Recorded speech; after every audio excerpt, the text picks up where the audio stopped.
Hi guys, this is the reading of our Earth sign, Taurus, Virgo, and Capricorn. Tignan na natin kung anong meron sa ating mga Earth sign, Taurus, Virgo, and Capricorn. Okay. Tignan natin kung anong meron sa ating mga Earth sign, Taurus, Virgo, and Capricorn. Let's see what's up with our Earth sign, Taurus, Virgo, and Capricorn. Okay. Please let me know what is about of our earth sign. Please give me messages about our earth sign, Taurus, Virgo, and Capricorn. Wow, Queen of Pentacles, earth sign. You may be a healer, okay? You may be a mother also na nurturing, mapagmahal, binibigay lahat. When it comes to materials, binibigay lahat. Sa abot lahat ng makakaya, earth sign. You're very, very supportive to your family. You're very nurturing mother. Kumbaga, ikaw din yung nagiging doktor nila every time na may magkakasakit. And then, kahit walang-wala ka na earth sign,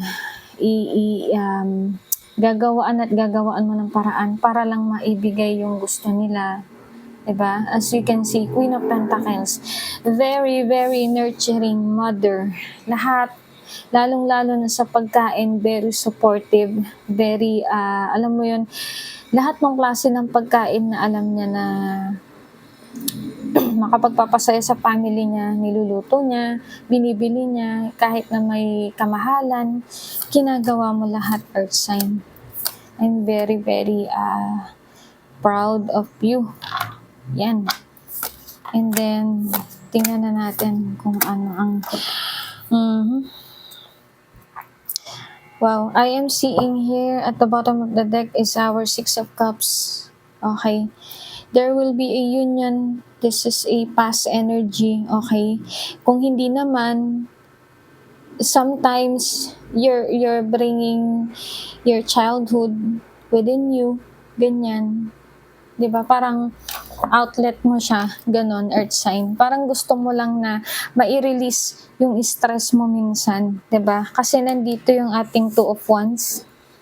Natatakot, ganyan, nahihiyang lumabas sa comfort zone niya, kaya naghahanap ka ng mga outlet mo na po pwede mong papaglabasan ng stress, 'di ba? Katulad na lang ng pagluluto, ganyan, pag may nakikita pa akong pagbuburda, pananahi, okay? Basta, I am seeing like that. Knights of Cups, yeah. I am seeing here that some of you are sign is having a suitor na very romantic. Hopelessly romantic itong tao na to. At watch out kasi meron siyang mensahe sa'yo. Siguro dyan sa may messenger mo na sa message request earth sign. Okay? This is a suitor, ganyan, manliligaw. Pwedeng, nakikita ko foreigner, ganyan. Okay? Pwedeng may tattoo. Yan. Yeah. Just, he's taking a move. Okay? Kumbaga nagmo-move na siya. Nag-reach out na to sa'yo eh. Nag-confess na, di ba? And then I am seeing here also na parang with the Three of Wands, I am seeing here the Seven of Swords and the Ace of Pentacles.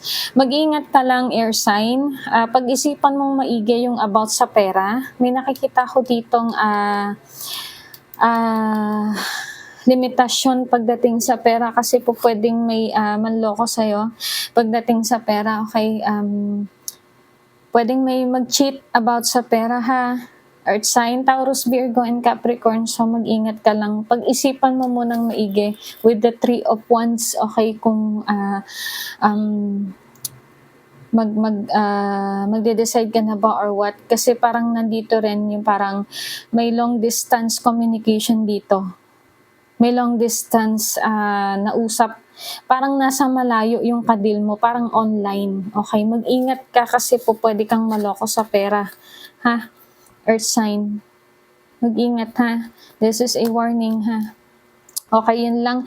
And then, if you want a personal reading, Earth sign, Taurus, Virgo, and Capricorn, just contact me here. Just ask my admin team for the pricing of our personal reading. Yes, may bayad po ang pagpapa-personal reading, guys.